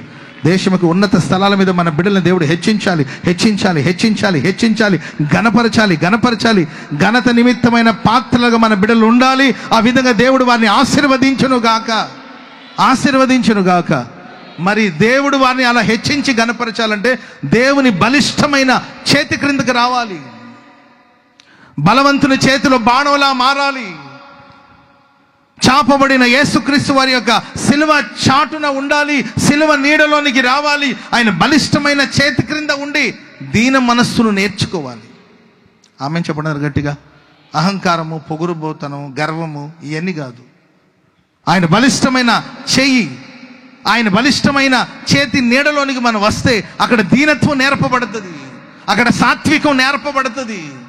యేసు ప్రభు అన్నాడు, నేను సాత్వికుడను, దీన మనస్సు గలవాడను గనుక మీ మీద నా కాడిని ఎత్తుకొని నా యొద్ద నేర్చుకోమన్నాడు ప్రభు. ఈరోజు మన మన మన మన కుటుంబాలు దీనత్వం లేకపోవడానికి కారణం ఏంటంటే ఆయన బలిష్టమైన రెక్కల నీడకు నీవు రాలేకపోతున్నావు. ఎందుకు సాత్వికమైన స్వభావము, ఎందుకు మృదుత్వం కుటుంబాల్లో? నీవెంత అంటే నేనెంత, సై అంటే సై, కాచుకుంటాను, చూసుకుంటాను, నీవెంత, నీ బతికెంత, నా బతిక, అంతవరకు ఎందుకు వెళుతున్నాం? తేల్చుకుందాం, తేల్చుకుందాం. ఎంతవరకైనా పోతాను, ఇంతవరకు మనం ఎందుకు దిగిపోతున్నాం అంటే ఆయన బలిష్టమైన చేతి క్రింద రాలేకపోవడం వల్లే సంఘాలు కలవరాలు, దైవ సేవకులు కలవరాలు, కుటుంబాలు కలవరాలు, సంఘాలు కొందరికి వ్యతిరేకంగా మరికొందరు లేవడం, కుటుంబాలు కొందరికి వ్యతిరేకంగా మరికొందరు లేవడం, ఇగో నేను గొప్ప, నేను గొప్ప, నేను గొప్ప అనే భావం ఈరోజు ఒక మంచి స్థాయికి మనం చేరుకోలేకపోతున్నాం. ఎందుకంటే లైఫ్ అంతా ఈ కొట్లాట, భార్యాభర్తలు కొట్లాడుకుంటూనే ఉంటే కుటుంబం అక్కడే ఉంటుందండి, ఏ ఆశీర్వాదం ఉండదు. అర్థమైందండి? భార్య ఏదో ఒకటి అంటది, భర్త కోపం ఎక్కువ, ఈ చేతికి ఏం దొరుకుతుంది దాన్ని ఇసురు కొడతాడు. ఏంటండి, అది తిన్నగా వచ్చేసి తలకు దెబ్బ తగిలిందండి. చేతికి ఏదో దొరికింది, ఒక్కసారి ఇసిరాడు, వచ్చి తలకు దెబ్బ తగిలింది. వెంటనే 108కి ఫోన్ చేశారు, హాస్పిటల్కి తీసుకెళ్లారు. హాస్పిటల్కి తీసుకెళ్తే కోమాలోకి వెళ్ళిపోయింది ఆమె కోమాలోకి వెళ్ళిపోయింది. ఆమె ఎప్పుడు కోమా నుండి వస్తుందో తెలియదు. ఆ లోపల వీళ్ళు ఫ్యామిలీ మెంబర్స్ ఈయన మీద కేసు పెడితే ఈయన తీసుకెళ్లి పోలీస్ స్టేషన్లో పెట్టారు. ఆయన స్టేషన్లో ఉన్నాడు, ఈమెమో ఆ హాస్పిటల్లో కోమాలో ఉందండి. పిల్లలు బిక్కు బిక్కుమని చూస్తున్నారు, వాళ్ళకి ఏం చేయాలో అర్థం కావట్లేదు. ఆయన స్టేషన్లో ఉన్నాడు, ఈమె హాస్పిటల్లో ఉన్నారు. కోపం, విపరీతమైన కోపం. ఆ కుటుంబం ఏం ఆశీర్వదించబడుతుంది? ఆ కుటుంబం మరి కీర్తిని తెచ్చుకోగలుగుతుందా? ఖ్యాతిని తెచ్చుకోగలుగుతుందా? మంచి స్థాయికి చేరుకోగలుగుతుందా? క్రైస్తవ సమాజమా, ఆయన బలిష్టమైన చేతులు నీ కొరకు చాపబడి ఉంది. ఆయన దక్షిణ హస్తం నీ వైపు చాపి ఉన్నాడండి. ఆయన రెక్కల క్రిందకు వచ్చి దీనత్వాన్ని నేర్చుకో, సాత్వికాన్ని నేర్చుకో, దీన మనస్సును నేర్చుకో. ఆయన చేతి క్రింద నీవు పరిపూర్ణమైన దీనుడుగా, సాత్వికుడిగా మారినప్పుడు దేవుడు దేశం యొక్క ఉన్నత స్థలాల మీదకి నేను హెచ్చించబోతున్నాడు. చెప్పలు కూడా అందరు గట్టిగా గట్టి గట్టి గట్టి గట్టిగా హల్లెలూయా, హల్లెలూయా. నాతో ఒక సహోదరి చెప్పారండి, ఒకరోజు మందిరానికి వచ్చారంట. ఆవిడ ప్రేయర్ చేసుకుంటా ఉన్నప్పుడు దేవుడు వాక్యంతో మాట్లాడంట, దేశం యొక్క ఉన్నత స్థలం మీదకి నేను ఎక్కిస్తానని. జాబ్ కూడా లేకుండా ఖాళీగా ఇంటి దగ్గర కూర్చొని ఉంటుంది ఆమె. చదువుకునేది కానీ జాబ్ లేవు, జాబ్ కోసం వెతుకుతుంది కానీ అలసిపోయింది, సొమ్మసిల్లిపోయింది. మందిరానికి వస్తే దేవుడు మాట్లాడాడంట, దేశం యొక్క ఉన్నత స్థలం మీదకి నేను ఉన్నత స్థానానికి ఎక్కిస్తానని దేవుడు మాట్లాడాడు. ఆమె ప్రేయర్ చేసుకుని ఇంటికి వెళ్ళింది. 3 ఏళ్ల క్రితం అతనికి తెలిసిన ఒక అన్నయ్య ఉండి ఫోన్ చేశారంటే, నాన్న ఒక చిన్న పోస్ట్ ఉంది బాపట్ల పరిసర ప్రాంతంలో, ఒక చిన్న పోస్ట్ ఉంది నాన్న, ఒకవేళ నీవు ట్రై చేస్తే నీకు జాబ్ రావచ్చు అంటే. అన్న నేను ప్రిపేర్ కూడా అవ్వలేదు, చాలా కాలం అయింది, అసలు జాబ్స్ గురించి కూడా నేను ట్రై చేసి చూడు తల్లి, ఒకవేళ అవకాశం ఉంటే రావచ్చు కదా అంటే వెంటనే ఆమె అప్లికేషన్ పెట్టుకునింది. ఆమెకు అక్కడ ఇంటర్వ్యూ కూడా, పెద్ద ప్రిపరేషన్ కూడా లేదు, ఇంటర్వ్యూకి వెళ్ళింది. అనుకోకుండా ఆ జాబ్ ఆమెకు వచ్చిందండి. ఆ సహోదరి నాకు చెప్పిన మాట ఏంటంటే, చిన్న జాబ్ అనేవి నేను వెళ్ళాను, దేవుడు అక్కడ నన్ను ఆశీర్వదించాడు, గణపరిచాడు. ఇప్పుడు నేను ఎంత గొప్ప స్థాయికి వెళ్ళానంటే సీఎం గారి దగ్గరికి వెళ్ళగలిగినంత స్థాయిని దేవుడు నాకు ఇచ్చాడు. చెప్పలు కూడా మొదలు గట్టి. రాష్ట్రాన్ని పరిపాలిస్తున్న ఏంటంటే సీఎం, ముఖ్యమంత్రి గారి దగ్గరికి వెళ్ళి నేను మాట్లాడగలిగినంత స్థాయిని దేవుడు నాకు ప్రసాదించాడు. ఇదే కాదా హెచ్చింపు అంటే? స్తోత్రం చెప్పండి అందరు గట్టిగా గట్టిగా హల్లెలూయా. కనుక దేశంలో రాష్ట్రంలో దేవుని ప్రజలు ఉన్నత స్థితిలో ఉండాలి, ఉన్నత స్థాయిలో ఉండాలి. ఆ స్థాయిలో ఉండాలంటే ఆయన బలిష్టమైన చేతి క్రిందకు వచ్చి దీన మనస్సును మనం నేర్చుకోవాలి. ప్రతిదానికి ఒక సమయం ఉందండి. తగిన కాలమందు దేవుడు మనల్ని బలమైన జనముగా చేస్తాడు. పక్కన వాళ్ళని చూసి చెప్పండి, చాలాసేపు నుండి అట్లా బిగుసుకుపోయారు. పక్కన వాళ్ళని చూసి చెప్పండి, బలమైన జనముగా మారబోతున్నారు. కొంతమంది బలమైన జనం అంటే బిగుసుకొని ఉండాలేమో అనుకుంటారు. స్ట్రాంగ్ అంటే ఇట్టుంటే స్ట్రాంగ్ అనుకుంటారు. అది కాదు స్ట్రాంగ్. సమస్యలు వచ్చినప్పుడు, పోరాటాలు వచ్చినప్పుడు మన మైండ్ స్ట్రాంగ్గా ఉండాలి, బిగుసుకోవాల్సిన అవసరం లేదు. కొంచెం బిగించుకున్న వాళ్ళందరూ పక్కన చూసి బలమైన జనముగా ప్రభు మిమ్మల్ని మారుస్తాడని చెప్పండి. చెప్పరే? ఇంకొకసారి చెప్పండి, ఏమైంది? Praise the Lord. తగిన కాలమందు దేవుడు మీకు బలమైన ఆహారాన్ని ఇస్తాడని చెప్పండి. తగిన కాలమందు బలమైన ఆహారాన్ని దేవుడు మీకు ఇస్తాడు. తగిన కాలమందు దేవుడు మిమ్మల్ని హెచ్చిస్తాడని చెప్పండి. హల్లెలూయా. ఏమోనండి, ఏమో ఒక 25 సంవత్సరాల క్రింద నేను కూడా మీలాగా అక్కడ కూర్చొని ఉన్నాను. ఈరోజు ఇక్కడ నిలబడి వాక్యం ప్రకటిస్తున్నాను. Praise the lord. 25 సంవత్సరాల క్రితం నేను కూడా ఇక్కడ వాలంటీర్స్ వీళ్ళు ఏంటంటే ఒక టీషర్ట్ వేసుకొని ఒక కర్ర పట్టుకొని అట్లా అంటున్నారు కదా, గొర్రెలు దొన్నట్టు. అట్లా నేను కూడా 25 సంవత్సరాల క్రితం కూటాలకు వెళ్ళినప్పుడు నేను ఒక టీషర్ట్ వేసుకుని కర్ర పట్టుకొని అన్నయ్య ఇట్లండి అట్లండి అని అక్కడ కూర్చొని ఉండేవాడిని. ఈ 25 సంవత్సరాలు అక్కడున్న నేను ఈరోజు ఇక్కడికి వచ్చేసాను. స్తోత్రం చెప్పండి గట్టిగా హల్లెలూయా. మీకు 25 సంవత్సరాలు కూడా అవసరం లేదండి. రాబోయే కాలంలో దేవుడు మిమ్మల్ని ఏ స్థాయికి తీసుకెళ్తాడో నాకు తెలియదు, కానీ ఖచ్చితంగా దేవుడు హెచ్చిస్తాడని మాత్రం నేను నమ్ముతున్నాను. ఖచ్చితంగా దేవుడు మిమ్మల్ని ఆశీర్వదిస్తాడని మాత్రం నేను విశ్వసిస్తున్నాను. మీ ఆశీర్వాదాన్ని ఖచ్చితంగా నా కళ్ళారా నేను చూడబోతున్నాను. మీ హెచ్చింపుని, మీ ఘనత నేను కళ్ళారా చూసి ప్రభు నేను మహిమపరుస్తాను ఖచ్చితంగా. హల్లెలూయా, హల్లెలూయా. లోకంలో అంటారు నీ అంతు చూస్తానంటారు. ఏం చూస్తారంటండి? చెప్పరే? నీ అంతు చూస్తానంటారు. నేను మీ అంతు చూడనండి, మీ గొప్పతనాన్ని నేను తప్పగా చూడబోతున్నానండి. మీ ఘనత నేను ఖచ్చితంగా చూడబోతున్నాను. మీ ఆశీర్వాదం నేను చూడబోతున్నాను. ఆ భాగ్యాన్ని దేవుడు నాకు అనుగ్రహించును గాక. హల్లెలూయా. సరే, అందరూ లేచి నిలబడండి, ప్రార్థన చేసుకుందాం. దయచేసి అందరూ లేచి నిలబడండి.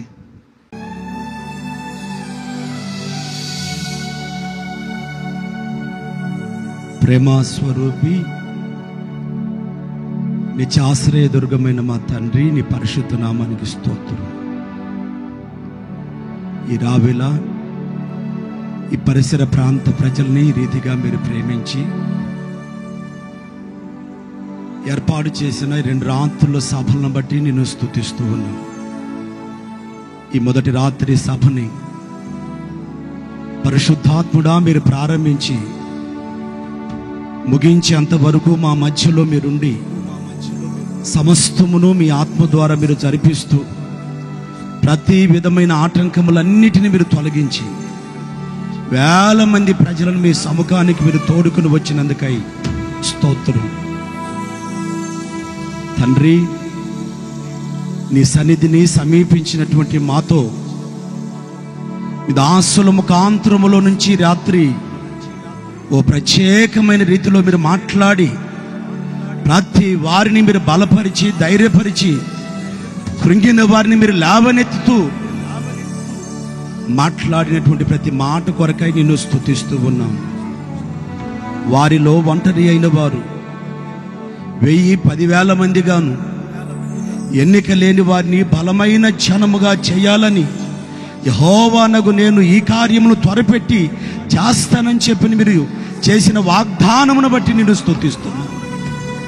నా తండ్రి, తగిన సమయంలో మారాని మధురంగా మార్చే దేవుడు నాయన. తగిన సమయంలో నీటిని ద్రాక్షారసంగా మార్చినటువంటి గొప్ప దేవుడు నాయన. ఈ రాత్రి నీ సన్నిధికి వచ్చినటువంటి నీ ప్రజల జీవితాల్లో మీ కార్యాలు మీరు ప్రారంభించినందుకై నీకు స్తోత్రం చెల్లిస్తూ ఉన్నాం. ఎన్నిక లేని వారిని గొప్ప బలమైన జనముగా చేయనుద్దేశించి మీరు ప్రభువు ఒక్కొక్కరిని మీరు దర్శించి వాక్యం ద్వారా బలపరిచినందుకై నీకు వందనాలు నాయన. తృణీకరించబడిన వారిని, పురుగు వంటి యాకోబుని, అబ్రహాముని, మోషేని తృణీకరించబడిన స్థితిలో నుంచి నాయనా మీరు గొప్ప జనముగా ఆశీర్వదించిన దేవుడు నాయన. ఈ రాత్రి నీ పాదాల చెంత చేరి ఉన్న నీ ప్రజలను కూడా ప్రభువు మీరు జ్ఞాపకం చేసుకొని ఉన్నతమైనటువంటి మీ ఆశీర్వాదానికి అర్హులుగా మార్చమని ప్రార్థిస్తూ ఉన్నాం. తండ్రి, మీ దయ కొరకు కనిపెట్టి ప్రార్థిస్తూ ఉండగా, మీ కృప కొరకు కనిపెట్టి ప్రార్థిస్తూ ఉండగా తగిన సమయమందు ఈ కార్యం మీరు ప్రారంభించినందుకై నిన్ను స్తుతిస్తూ ఉన్నాం. దేవా, తగిన సమయమందు బలిష్టమైన మీ చేతి కింద మేము దీన మనస్కులమై ఉన్నప్పుడు గొప్ప ఆశీర్వాదానికి యోగ్యులుగా ఘనమైన పాత్రలుగా ఉండాలని తలంచారు. మీరు మాట్లాడుతూ వచ్చారు. ప్రతి మాట పుటం వేయబడినట్లుగా విన్నటువంటి ప్రతి వారి హృదయాలలో ఆ వాక్కులు మీరు స్థిరపరచమని ప్రార్థిస్తూ ఉన్నారు. ఈ మొదటి రాత్రి సభ మా మధ్యలో మీరు ఘనంగా జరిపించినందుకు స్తోత్రం. వాక్యాన్ని బోధించిన మీ దాసుల్ని మరింత కృపతో నింపండి, అభిషేకంతో నింపండి, ఆరోగ్యం ఇవ్వండి. అనేక జనములకు, జాతులకు ఆశీర్వాదకరంగా మీరు మార్చమని వేడుకుంటూ ఉన్నాం. సర్వ శరీరములో నూతన ఆరోగ్యాన్ని, కృప, అభిషేకంతో నింపి ఇంకను ఘనమైన పాత్రగా మీ చేతిలో వాడుకోమని వేడుకుంటూ ఉన్నాం. తండ్రి, నీకు స్తోత్రం చెల్లిస్తూ ఉన్నాం. రేపు రాత్రి సభను కూడా మా మధ్యలో మీరు ఘనంగా జరిపించి మహిమ పొందమని, చేరి వచ్చినటువంటి ప్రజలందరినీ కూడా ఈ రాత్రి మీరు చేతులు చాపి ఆశీర్వదించినందుకై నీకు స్తోత్రం. ప్రతి కన్నీళ్లు తుడిచినందుకై నీకు స్తోత్రం. ప్రతి బాధ వేదనలో నుంచి విడిపించి తగిన సమయంలో మీ కార్యాలు పరిపూర్ణంగా మీరు చేయని ఆరంభించినందుకై నిన్ను స్తుతిస్తూ సర్వఘనత, మహిమా, ప్రభావాలు మీకే ఆరోపించుకొని యేసు ప్రశస్త నామాన ప్రార్థించుచున్నాము తండ్రి. ఆమేన్. ప్రభు అయిన యేసుక్రీస్తు కృప, తండ్రి అయిన దేవుని ప్రేమ, పరిశుద్ధాత్ముని సన్నిధి, సమాధానం ఇప్పుడు ఎల్లప్పుడూ మనకు, మన వల్ల సకల పరిశుద్ధులకు, మరి ముఖ్యంగా వాక్యాన్ని బోధించిన తన దాసులకు దేవుని కృప నిరంతరము తోడయుండునుగాక. ఆమేన్. ఆమేన్.